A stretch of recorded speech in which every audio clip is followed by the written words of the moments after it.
Good morning to GSD with AI. I would like to welcome our guest, someone I've known for quite some time, Uday Turaga from ADI Analytics. He's the CEO and founder. They work in serving very complex industries in the oil and gas, industrial and chemical markets. And he's been in that industry for 25 years. Uday is going to bring us some insights on leveraging unique data, advanced models, and how AI has impacted his business, this very complex business. And I would like to welcome Uday to the call today.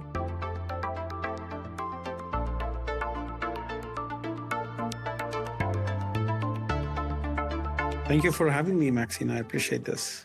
Yeah, it was excellent to catch up with you last week, or the week before last at the digitization conference. That was great to see you briefly on the stage and the panel. That was wonderful. Great to hear what you had to say. I loved your challenges to the market. That was good too. So Uday, you've got a diverse background, a PhD in fuel science and an MBA. Your technical knowledge and business acumen has shaped your approach, and I guess that's why you became founder and CEO of ADI Analytics. But maybe you could fill me in your own background and how you came about that decision to start your own company. Yeah, sure. So, like when you travel around Texas and you meet people, right, you'll meet a lot of people who say that, I came up in an oil and gas family and things like that, right? I mean, there's lots of second, third, fourth generation oil and gas folks here in Texas.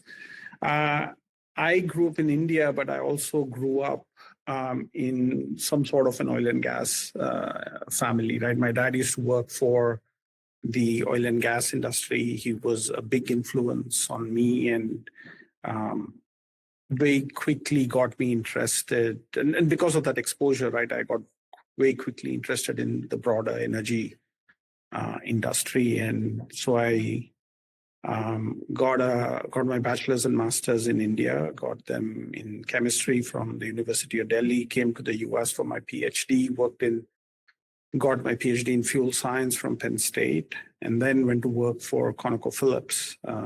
Was there for about 6 years, started out in R&D and then did a couple other roles.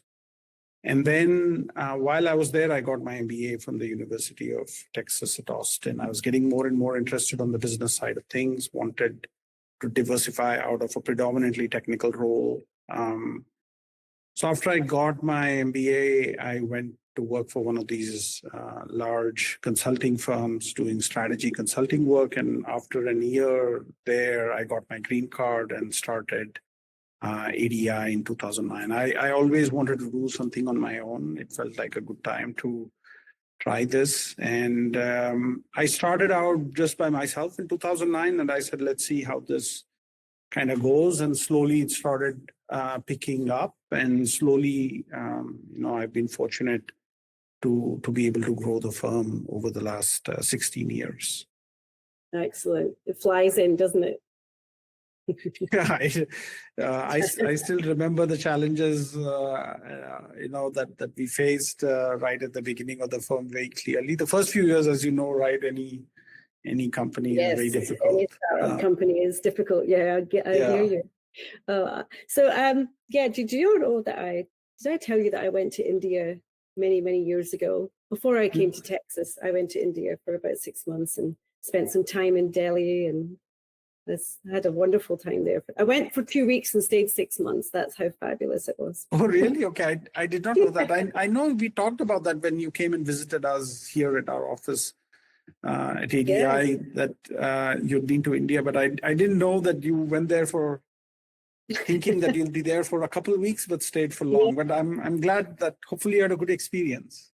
Wonderful experience. Now, I still, thanks to modern social media, I still keep in touch with some friends I made there, which is wonderful.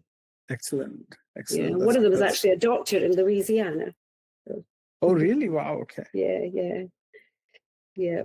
So looking at the type of industries you got into, chemical, oil and gas, the LNG market, and sustainable fuels. I'm looking at some of your articles that you've produced that's on your website and some of the posts that you've made on social media, LinkedIn, for example.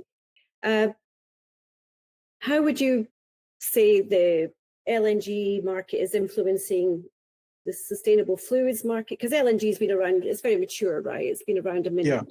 And you've got sustainable fuels, which is quite new. So they don't have, I guess they didn't come up with any legacy systems. So they're moving into new tech as they learn, as they grow.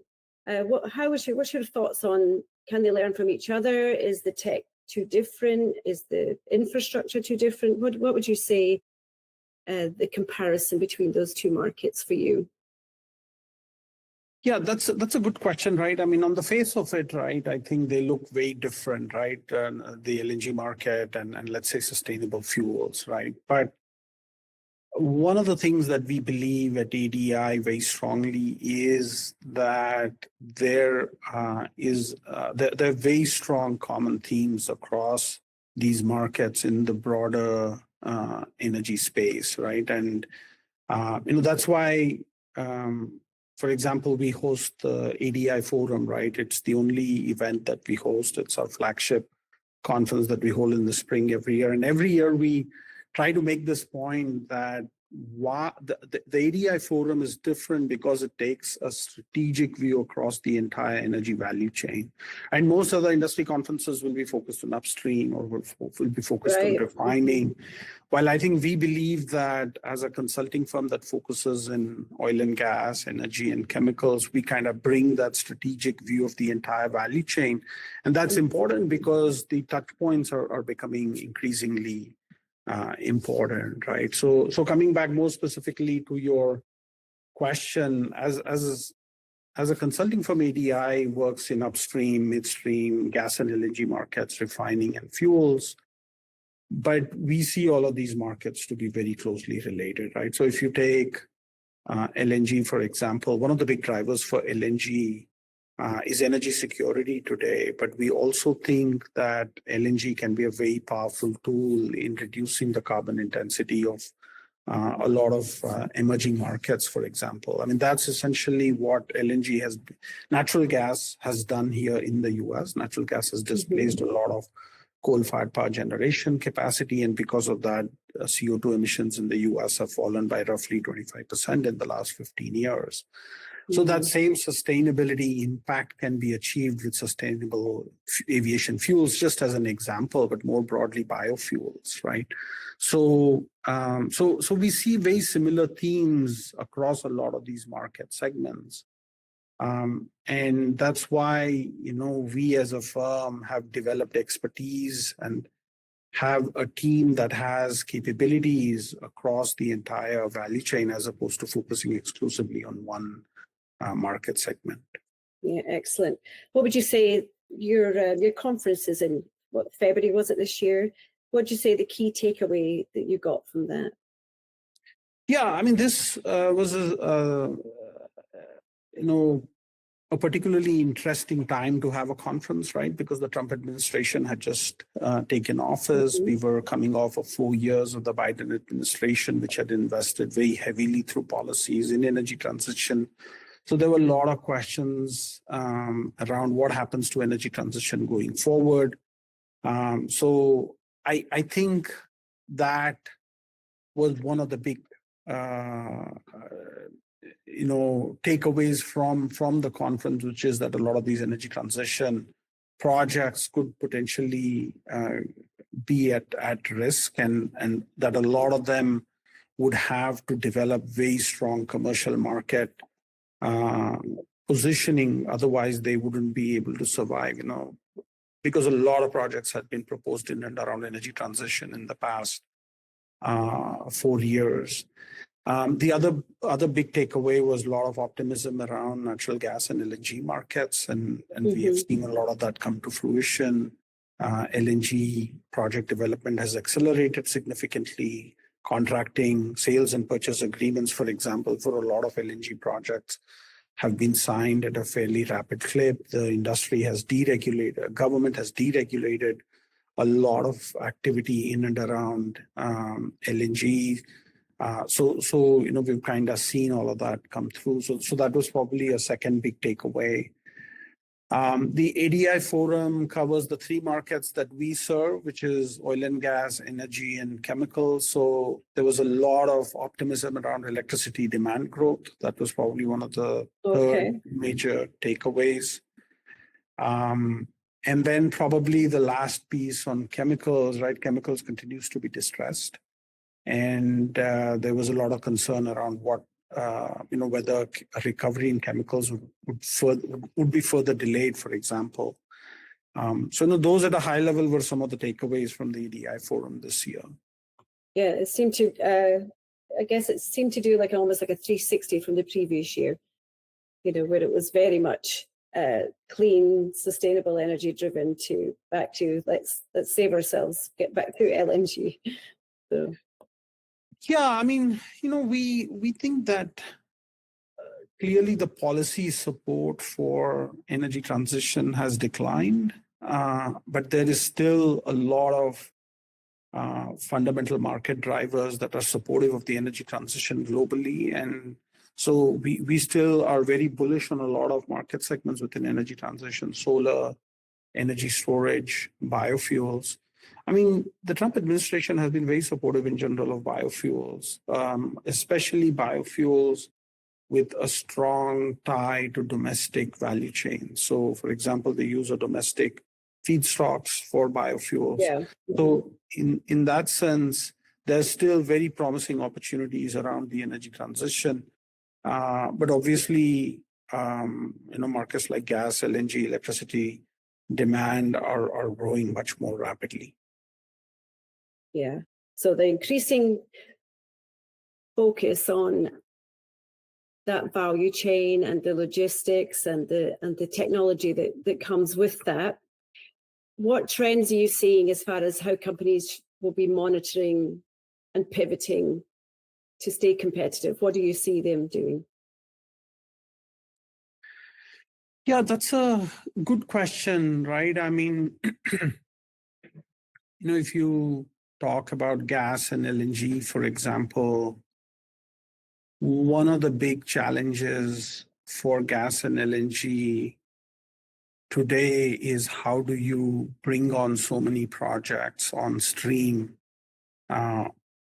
over the next 5 years or so. A lot of projects have been proposed. There is a lot of construction, engineering and construction activity that will occur over the next 5 years. Yeah. In general, it has been challenging to bring capital projects on schedule and on time. So given that background, plus the fact that there are so many projects that are being developed, right?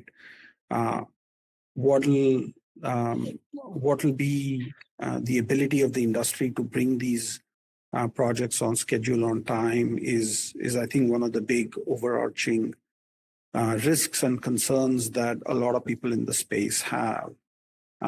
So developing the right set of functional capabilities, developing operational excellence, trying to understand how you can execute capital projects efficiently would be some of the capabilities that a lot of these project developers would be trying to develop or access or acquire through partnerships with EPCs, partnerships with technology licensors. And I think that is one of the areas where we'll see a lot of interest going forward. Yeah. I mean, the problems with capital projects isn't new to the world, is it? It's just a new set of rules. You've a new set of businesses. You've got what do you call those little micro plants and all these other things that are popping up? Mm-hmm. Does that make it a little easier for the businesses? Or? Yeah, I mean, so essentially modularizing some of these plants, right? So Venture Global was a pioneer in the space, and they obviously have done incredibly well. They are probably an exception to, along with some of the other larger players, Cheniere as an example, right? Cheniere has had a fairly good track record in bringing LNG export capacity on schedule, on time. But Venture Global, with its modular technology, has also been very successful in bringing new capacity online. And yes, absolutely right. That is one of the more reassuring parts that of this LNG project build out, which is that technology is developing rapidly. We are able to modularize these plans very quickly, and that may definitely help the industry bring on a lot of these projects on schedule, on time. But not everybody is going to be using these same technologies. And even when there is a broader adoption of these modular, small scale, mid scale LNG trains, there is the concern that when you're bringing so much of capacity on stream at the same time, there will be slip ups, and there'll be difficulty in accessing labor, craft labor in particular, and all of that could potentially be a risk in terms of how quickly it's not just LNG though, is projects. It's nuclear. It's your biofeedstock. These little micros, they're popping up, or they're certainly in conversation, discussing having these facilities for multiple different energy and chemical industries, right? Yeah, no, I think so. If you take a step back and say, okay, where all do we have activity, right? We are seeing quite a bit of growth in biofuels, especially sustainable aviation fuels. We are seeing a lot of new projects being proposed there. There's a lot of interest in power generation, gas-fired power generation to feed all these data centers. There's a lot of interest in energy storage projects. We are seeing a lot of growth in energy storage capacity. And then we are seeing, as you said, right, a lot of interest in small modular nuclear reactors, as well as, to a smaller extent, geothermal power plant development, right? A lot of geothermal projects have been proposed and are moving forward. So there's definitely a lot of activity going on around energy projects. And then, we haven't even talked about all the investments that are going into data centers, all of which need power generation. Yes. With it, right? So there's definitely a lot of investment that's going on in a lot of infrastructure of various kinds. And that's an exciting time in general, right? It kind of reflects how much capital is being invested. It's an evolution as well, isn't it? I was thinking that your company, obviously your firm, you specialize in proprietary analytics. So you're definitely providing a solution for, certainly my listeners, my target audience here. And I want to obviously bring it back around to the buzzword, right? I'm going to bring up the AI as a buzzword. Remember, I've come through the blockchain where it was a buzzword, and then it was no longer a buzzword. Like, tell me everything about what smart contracts can do without using the word blockchain. Well, here we are in the AI world of that.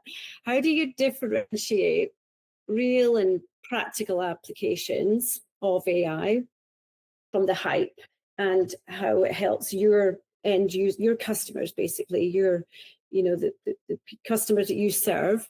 Do you have a real world case where you're excited about anything in AI, or do you see it just evolving in the background? Yeah, no, absolutely. So one of our clients, a fairly large specialty chemicals company, came to us and asked our help with identifying applications and use cases for AI.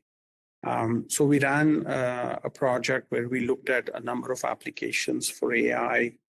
The way we ran the project was essentially identify, through an initial brainstorming exercise, use cases and applications for AI in various corporate functions: R&D, supply chain, procurement, legal, and contract management, and so on, right? HR applications.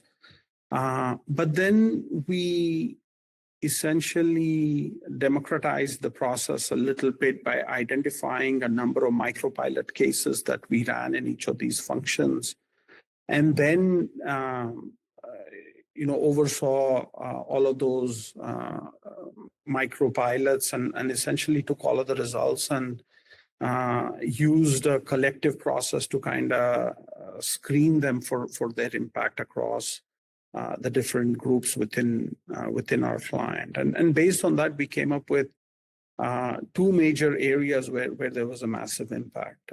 And interestingly, these areas were not what we would have expected going in.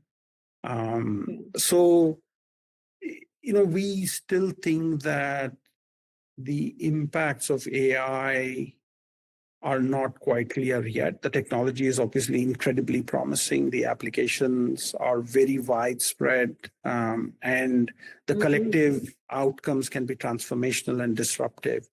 But to what extent will we see the same level of impact is not clear, right? Some end use cases and functional groups will see a lot more impact relative to the others. And I think finding that is one of the biggest challenges of using AI.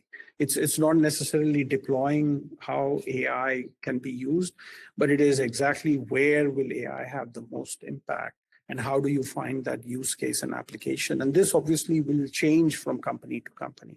So what we are finding is that is where a lot of clients are coming to us and asking for help or supplementing internal resources with ADI's team and consultants to help them figure that out.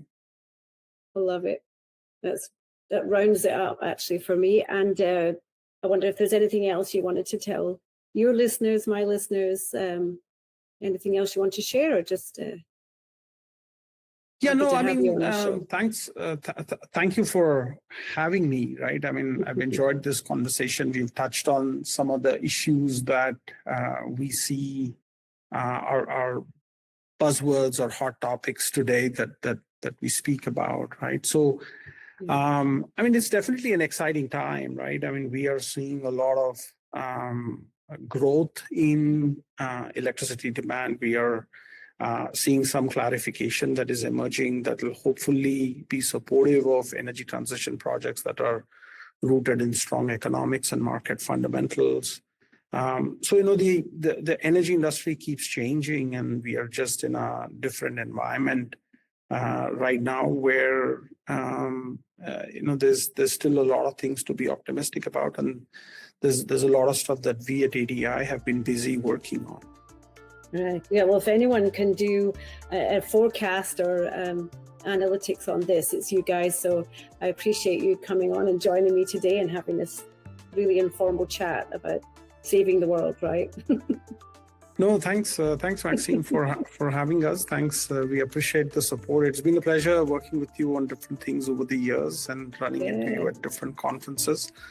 So thanks for having me. Thank you.